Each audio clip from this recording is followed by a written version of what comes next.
दोस्तों, अगर आप भी चाहते हैं टीम इंडिया दूसरा टेस्ट मैच जीते तो हमारे इस वीडियो को लाइक जरूर कीजिएगा। दोस्तों, भारत के टॉप ऑर्डर के बिखरने के बाद यशस्वी जायसवाल ने साथी बल्लेबाजों के साथ मिलकर ऐसा तहलका मचाया, उनकी आंधी में इंग्लैंड का गेंदबाजी क्रम तो सूखे पत्तों की तरह बिखर गया। तो आखिर कैसे यशस्वी के साथ भारतीय बल्लेबाजों ने टीम इंडिया की कराई जबरदस्त वापसी?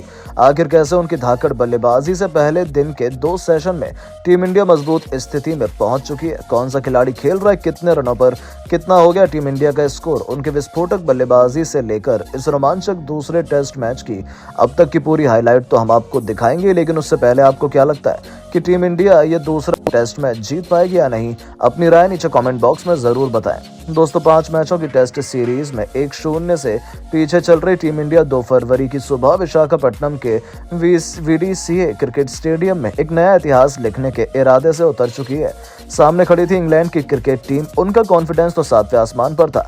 पूरा स्टेडियम इस टेस्ट क्रिकेट का जबरदस्त घमासान मैदान में आते ही किस्मत चमकी कप्तान रोहित शर्मा की। सिक्का उनके पक्ष में रहा और टॉस जीतकर उन्होंने पहले बल्लेबाजी करने का फैसला किया। इसके साथ ही टीम इंडिया में 3 बड़े बदलाव हुए। कुलदीप यादव के साथ रजत पाटीदार और मुकेश कुमार को टीम इंडिया में शामिल किया गया। टीम इंडिया को एक धाकड़ शुरुआत दिलाने के इरादे से कप्तान रोहित शर्मा के साथ यशस्वी जायसवाल की जोड़ी मैदान में उतर चुकी थी।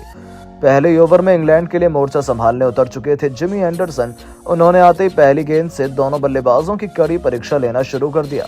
आखिरी गेंद पर उन्होंने सिंगल लेकर अपना और अपनी टीम इंडिया का खाता खोला, लेकिन दूसरे ओवर में बेन स्टोक्स ने एक नई चालाकी दिखाने की कोशिश की।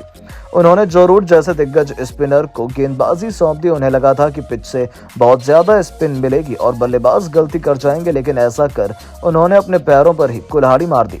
जहां यशस्वी ने पहली गेंद पर मैदान को चीरते हुए शानदार कवर ड्राइव से चौका बटोरा, तो जाते जाते चौथी गेंद पर भी यशस्वी ने एक और चौका ठोककर जो रूट के साथ साथ अंग्रेजों के पसीने छुड़ा दिए थे। टेस्ट क्रिकेट में उन्होंने T20 के अंदाज में बल्लेबाजी की शुरुआत कर दी थी। दूसरी तरफ कप्तान रोहित ने भी जेम्स एंडरसन के खिलाफ 3 रन तेजी से दौड़कर अपना खाता खोला। ये दोनों खिलाड़ी शानदार फॉर्म में लग रहे थे।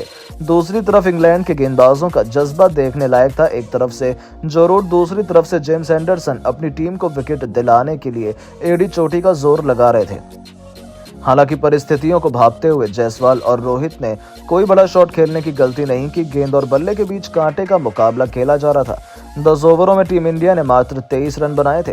हालांकि टीम इंडिया के लिए अच्छी खबर ये थी कि इन्होंने इंग्लैंड को कोई भी सफलता हासिल नहीं होने दी थी, जो उन पर दबाव बनाने के लिए काफी नजर आ रहा था। यशस्वी अब आक्रमण करने लगे थे। 14वां ओवर लेकर आए शोएब बशीर की चौथी गेंद पर उन्होंने इस गेंदबाज को चौके का स्वाद चखाया और बता दिया कि उन्हें खराब गेंदबाजी करना कितना भारी पड़ सकता है।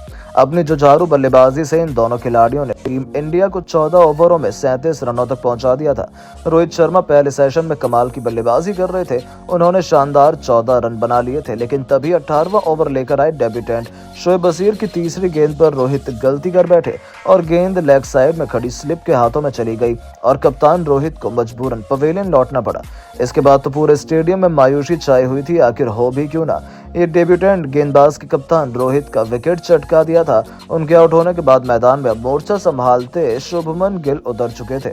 दूसरी तरफ यशस्वी जायसवाल को विकेट गिरने का कोई असर ही नहीं हुआ था और अगला ही ओवर लेकर आए टॉम हार्टले को जायसवाल ने चौथी गेंद पर बेहतरीन चौका लगाया, तो 5वीं गेंद पर उन्होंने 3 रन चुरा लिए। आखिरी गेंद पर गिल ने भी फुल टॉस का बखूबी फायदा उठाया। मिड ऑन और मिड विकेट के बीच में एक शानदार चौका लगाकर उन्होंने भी अपनी पारी की शानदार शुरुआत की थी।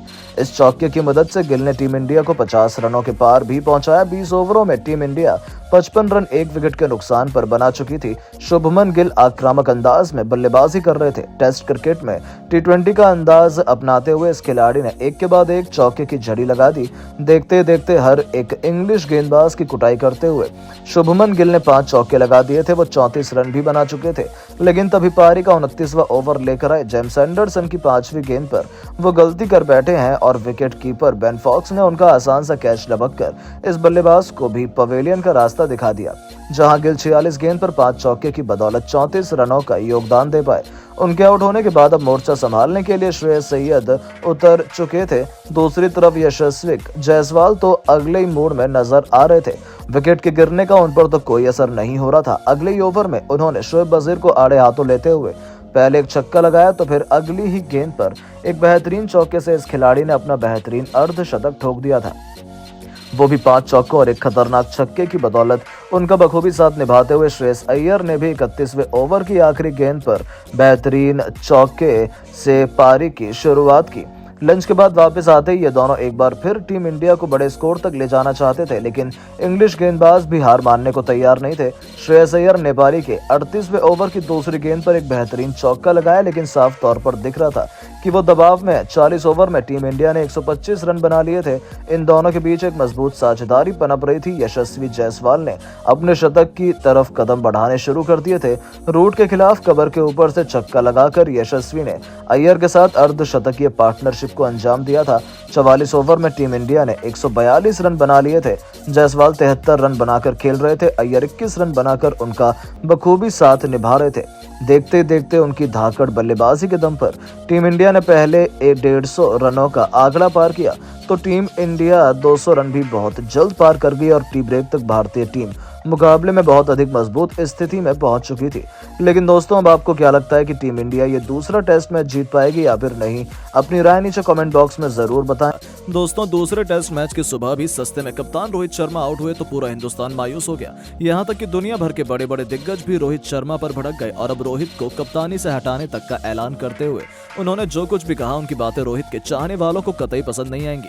तो आखिर शोएब अख्तर से लेकर खुद महेंद्र सिंह धोनी, केविन पीटरसन से लेकर सचिन तेंदुलकर और रिकी पॉन्टिंग ने क्या कुछ रोहित को लेकर कह दिया, उन सभी के बयान तो हम आपको दिखाएंगे ही। लेकिन उससे पहले आपको क्या लगता है, रोहित कोहली और धोनी में कौन सबसे महान बल्लेबाज और कप्तान है? हमें नीचे कमेंट करके जरूर बताएं। दोस्तों, 5 मैचों की टेस्ट सीरीज में 1-0 से पीछे चल रही टीम इंडिया 2 फरवरी की सुबह विशाखापट्टनम के VDCA क्रिकेट स्टेडियम में एक नया इतिहास लिखने के इरादे से उतर चुकी थी। सामने खड़ी थी इंग्लैंड की क्रिकेट टीम। उनका कॉन्फिडेंस तो 7वें आसमान पर था। पूरा स्टेडियम इस टेस्ट क्रिकेट का जबरदस्त घमासान देखने के लिए खचाखच भरा हुआ था। मैदान में आते ही किस्मत चमकी कप्तान रोहित शर्मा की। सिक्का उनके पक्ष में रहा और टॉस जीतकर उन्होंने पहले बल्लेबाजी करने का फैसला किया। टीम इंडिया की एक धाकड़ शुरुआत दिलाने के इरादे से कप्तान रोहित शर्मा के साथ यशस्वी जायसवाल की जोड़ी मैदान में उतर चुकी थी। उन्होंने यशस्वी जायसवाल के साथ मिलकर एक जुझारू पारी खेली। इंग्लैंड के गेंदबाजों को पहले 1 घंटे में कोई सफलता हासिल नहीं होने दी और यशस्वी के साथ मिलकर 40 रनों की साझेदारी को अंजाम दे दिया था। वो शानदार 14 रन बना चुके थे। ऐसा लगा था कि आज उनके बल्ले से बड़ी पारी देखने को मिलेगी। लेकिन एक बार फिर रोहित अपनी हरकतों से बाज नहीं आए। 18वां ओवर लेकर आए डेब्यूटेंट शोएब बशीर की तीसरी गेंद पर रोहित गलती कर बैठे और गेंद लेग साइड में खड़ी स्लिप के हाथों में चली गई और कप्तान रोहित को मजबूरन पवेलियन लौटना पड़ा। इसके बाद तो पूरे स्टेडियम में मायूसी छाई हुई थी। आखिर हो भी क्यों ना, डेब्यूटेंट गेंदबाज ने कप्तान रोहित का विकेट चटका दिया था। इसके बाद तो पूरा हिंदुस्तान निराश था। हर कोई उनसे नाराज था क्योंकि उन्होंने एक बार फिर बड़ी पारी खेलने का मौका गवा दिया था। यहाँ तक कि अब दुनिया भर के बड़े बड़े दिग्गजों के रिएक्शन भी निकलकर सामने आए हैं। सबसे पहले तो इंग्लैंड के महानतम खिलाड़ी माने जाने वाले केविन पीटरसन का कहना था कि रोहित मेरा पसंदीदा बल्लेबाज है, लेकिन वो आउट हुआ तो मैंने राहत की सांस ली, क्योंकि यदि वो खड़ा रह जाता तो इंग्लैंड से वो पहले दिन ही मैच को बहुत दूर ले जाता। उनका विकेट चटकाना इंग्लैंड की मनोवैज्ञानिक जीत है, क्योंकि रोहित इस टीम में सबसे अनुभवी खिलाड़ी थे और अब वो आउट हो गए हैं तो मुझे नहीं लगता कि टीम इंडिया पहले दिन वापसी कर पाएगी। तो वहीं दूसरी तरफ शोएब अख्तर का मानना है कि रोहित का विकेट जाना टीम इंडिया के लिए सबसे बड़ा झटका था। वो टीम के कप्तान थे, उन्हें संभल कर खेलना चाहिए था, लेकिन उनकी आदत है सबसे अहम मौकों पर अपनी टीम को धोखा देना और आज भी उन्होंने वही किया। इंशाल्लाह मैं मानता हूं रोहित एक महान खिलाड़ी हैं, लेकिन मुझे लगता है उनका समय बीत चुका है। अब उन्हें रिटायरमेंट लेकर युवा खिलाड़ियों को मौका देना चाहिए, क्योंकि ऐसा नहीं है भारत में टैलेंट की कोई कमी है। उनका रिप्लेसमेंट भारत को मिल जाएगा। जी हाँ दोस्तों, शोएब अख्तर को रोहित को संन्यास की सलाह देने पर तुल गए हैं, तो वहीं खुद सचिन तेंदुलकर ने रोहित को खूब फटकार लगाई। उन्होंने कहा कि कप्तान का काम होता है अपनी टीम को फ्रंट से लीड करना। सभी उम्मीद कर रहे थे रोहित बड़ी पारी खेलें और टीम इंडिया की जीत की नींव बिछाएं, लेकिन रोहित ने बहुत बड़ी गलती कर दी है।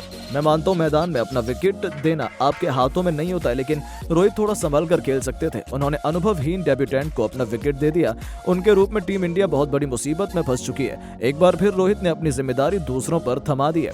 इतना ही नहीं, खुद ऑस्ट्रेलिया के महानतम कप्तान रिकी पॉन्टिंग ने रोहित के विकेट पर कहा कि यदि टेस्ट मैच के पहले दिन ही आपको रोहित शर्मा का विकेट मिल जाए तो ये आपकी जीत है। इंग्लैंड ने टीम इंडिया को निश्चित तौर पर मुसीबत में फंसा दिया है, क्योंकि रोहित उनके सबसे बड़े खिलाड़ी थे। यदि वो आउट हो गए तो टीम इंडिया का मनोबल जरूर टूटा है। हालांकि मैं खुद चाहता था रोहित बड़ी पारी खेलें, लेकिन मुझे लगता है कि उनकी फॉर्म बहुत खराब है। उसका ही नतीजा था कि वो इतना खराब शॉट खेलकर आउट हुए। तो वहीं महेंद्र सिंह धोनी का कहना था कि रोहित ने मुझे निराश किया है, वो एक महान खिलाड़ी और कप्तान है, इसमें कोई दो राय नहीं है, लेकिन इस टेस्ट सीरीज में कप्तान की जब सबको जरूरत है उस वक्त रोहित ने हर किसी को धोखा दिया है, ये उनका अंदाज नहीं है। यदि वो मैदान में खड़े रहते तो हम पहले दिन ही आसानी से 400 रन भी बना सकते थे, लेकिन अब उनके आउट होने के बाद भारत के बल्लेबाजी क्रम को अच्छी खासी परेशानी का सामना करना पड़ेगा और यदि अब भारत हार गई तो इसके जिम्मेदार भी रोहित ही होंगे। दोस्तों, देखा आपने किस तरह से दुनिया भर के दिग्गज रोहित से नाराज हैं, लेकिन अब आपको क्या लगता है कि रोहित के आउट होने के बाद कौन सा बल्लेबाज शतक लगा सकता है?